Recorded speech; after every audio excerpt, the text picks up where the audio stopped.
Hi, backed by popular demand, not me, Codfish. And by popular demand, I mean one person asked for it, and I didn't have any ideas of what to start with, and instead of doing research, it's like, fuck it, let's go. Oh, can I say that this early in the video?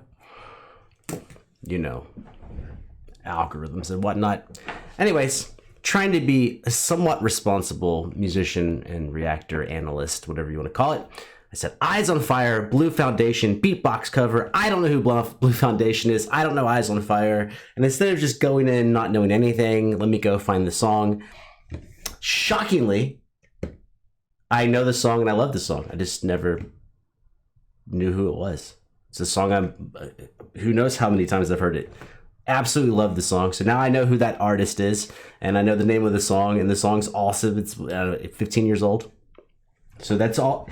If nothing else, I have found a song that I love from the past that can go on a Spotify playlist, and I can be happy with that, even if everything else in this video is not exciting. Now, how the hell is Codfish going to do that? The arrangement's really weird. There's this tremolo section. Do I have a guitar? I do have a guitar. Can I grab it?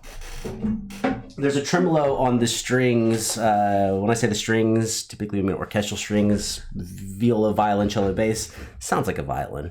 Basically, when you say strings, you're almost always talking about a violin or a bass. But so tremolo is a fast articulation of notes, usually like sixteenths or something faster. Can I do it with just a fingernail? Probably can.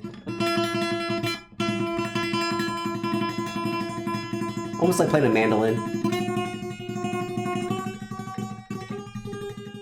So that's in the mix, and then it's still got this slow kind of, I don't know if you would call it trip hop feel. It's got that really fast articulation by the strings, and it's still melancholy, an air of gloominess, with some haunting vocals. What is Codfish going to do? Let's find out. Let's find out together. You probably already know. That's how you guys are. You watch things that you've already seen. It's like the opposite of a reaction. You watch stuff you've already seen. I'm watching it for the first time. Let's go. And I see you flay you alive, you, one more word and you won't survive, you, and I'm not scared of your soul and power, you, see right through you anyhow, you. Hey, hold on, make sure my speed's correct.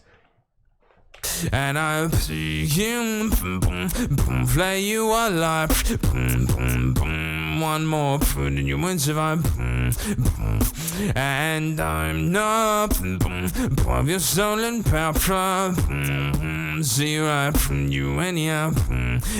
Alright, it's pretty fucking awesome. Obviously I'm not gonna watch the whole thing and then comment. Everybody wants me to do that. I'm not gonna do that. You can just leave, because there's no way I'm gonna have all these ideas later on. My first thought is that he sped the tempo up, but that makes sense. So when you have an instrument where your notes die off quickly, which is voice, the voice doesn't die off quickly because you can sing a long note. But if you're gonna go between singing a melodic line and a bass line and a drum part, there's not a lot of length of time for the notes. So instead of trying to solve the problem of how do we make the notes longer, one thing you could do is just increase the tempo a little bit. I'm not sure how much faster it is, but it does seem faster to me. And that's a good way of hiding the shortness of the things you're articulating. Anyhow, see right from you anyhow, anyhow, anyhow.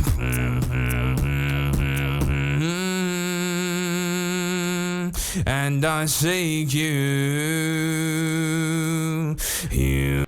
Also, contrast, because he sped things up, now we have two little melodic fragments where he holds a note, and it really stands out that he's holding a note because he's shortened a lot of things.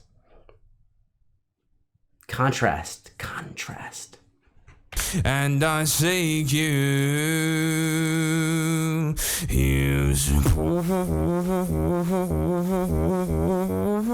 I'm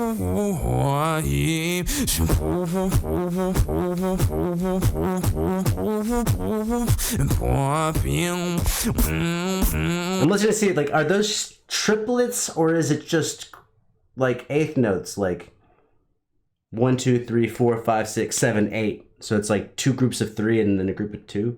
Da, da, da, da, da, da. So I'm not sure if it's. I'm not gonna at all figure out what he's doing, but like you could do something like this. Let's play a little higher up. It's a little out of tune. Damn it.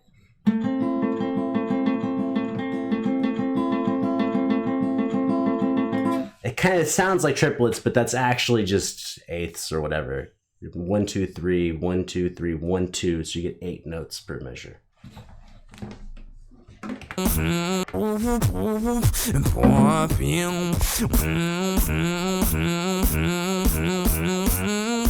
It is doing that.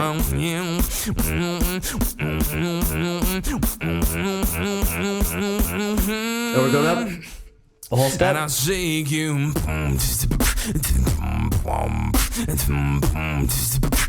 Did we go up? I don't think we did. Did we?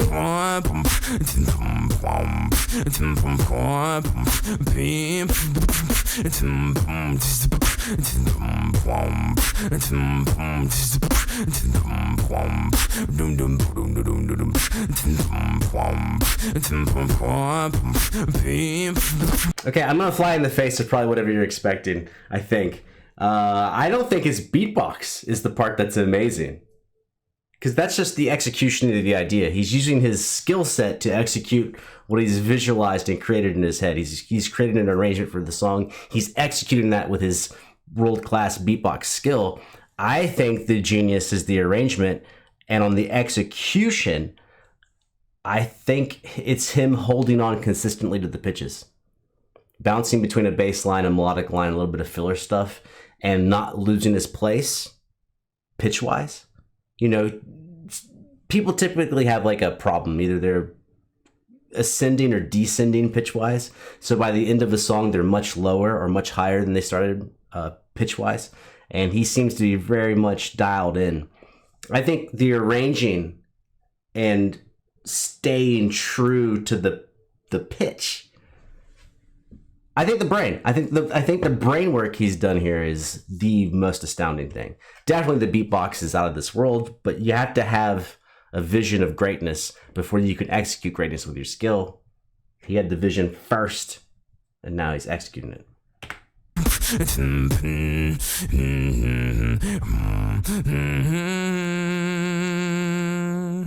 And I see you flay you alive, you one more word and you won't survive, Nice. and burn up of your stolen power, see right through you anyhow, anyhow, anyhow.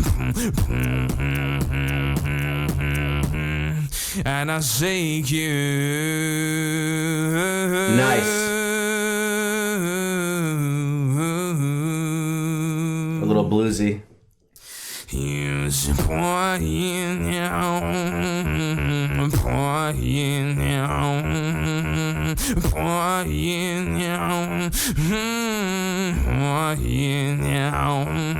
That's wild.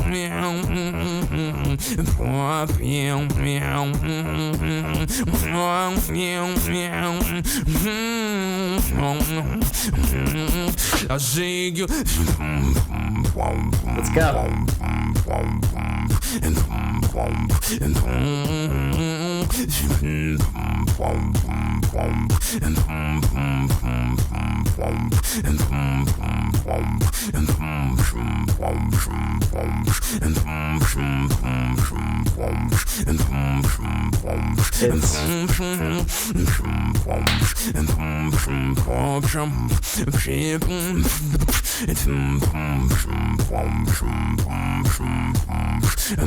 Hold on, I gotta be a dead horse here.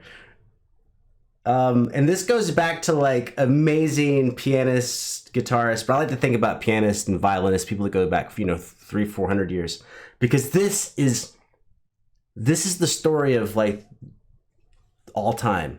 When you think about Beethoven, Mozart playing keyboard, or Paganini on violin, or Liszt on piano, and you think about their amazing compositions, and they're known as composers, but they composed for themselves.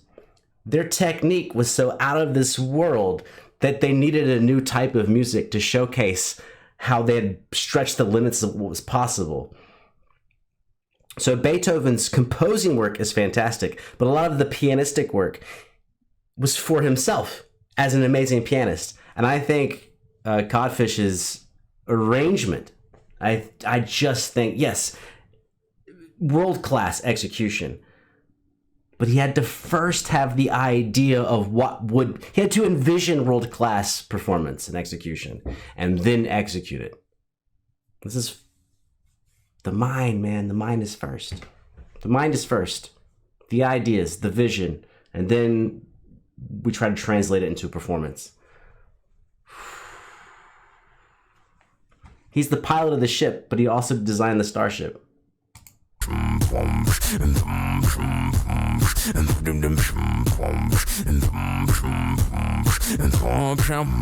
Baby, and I see you.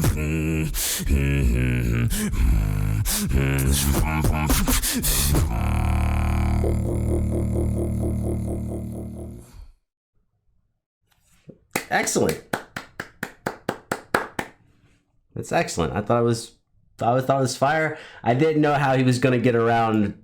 He managed to take the elements of the song and reincorporate it, which is what a composer does, or an arranger. But I think this goes past arrangement. This is like a reconstruction of the song.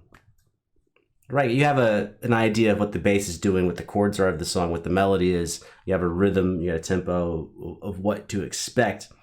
But he had to basically redesign the entire song to do a beatbox version. But he had to change really everything. Other than the underlying melody, he had to change basically everything and still keep the piece structurally recognizable enough to where you go, oh, this is that song.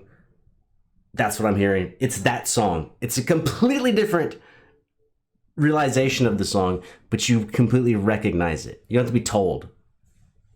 It is that song. It's fantastic. Weirdly, I just put my hand in my pocket for no reason. My left hand, this is my right hand. My left hand, when I said that to you, I just put my left hand in my pocket like I don't know.